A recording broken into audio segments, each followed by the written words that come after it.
আসসালামু আলাইকুম ভিউয়ার্স, আশা করি সকলে ভালো আছেন। আপনাদের মাঝে নিয়ে আসলাম নতুন একটি এপিসোড, যার বিষয়বস্তু হচ্ছে নুহাশপল্লী। নুহাশপল্লী এক স্বপ্নের নাম। গাজীপুর জেলার পিরুজালি গ্রামে সবুজে ঘেরা এক নিভৃত জায়গা, যার নাম নুহাশপল্লী। বাংলা সাহিত্যের অনন্য জাদুকর হুমায়ুন আহমেদ এই পল্লীর স্বপ্নদ্রষ্টা। 1987 সালে গড়ে ওঠে এই নির্জন কুঞ্জে হিমু, মিসির আলী, শুভ্রদের কল্পনার বাস যেন বাস্তব হয়ে ওঠে।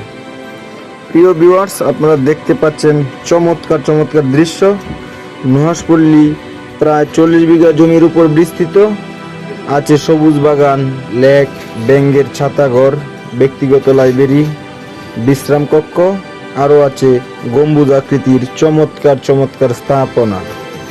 প্রিয় ভিউয়ার্স, দেখতে পাচ্ছেন এখানে প্রকৃতি আর শিল্প দুটি পাশাপাশি বেঁচে আছে। এইখানে তিনি কাটিয়েছেন জীবনের শেষ সময়গুলো। এইখানে বসে লিখেছেন অসংখ্য উপন্যাস, নাটক আর চিত্রনাট্য। প্রিয় ভিউয়ার্স, দেখতে পাচ্ছেন নিরিবিলি পরিবেশ, প্রচুর দর্শনার্থী ঘুরতে আসে প্রায়ই। 2012 সালে মৃত্যুর পর এই প্রিয় জায়গাতে তিনি চিরনিদ্রায় শায়িত হন। প্রিয় ভিউয়ার্স, প্রতিদিন শত শত পাঠক তার কবর জিয়ারত করতে আসেন, একটু কাছে যাওয়ার আশায়, একটু অনুভব করার আশায়। এই পল্লীর নাম নুহাশ। হুমায়ুন আহমেদের ছেলে এই পল্লীর নাম নুহাশ। হুমায়ুন আহমেদের ছেলে নুহাশ হুমায়ুনের নাম থেকে নেয়া।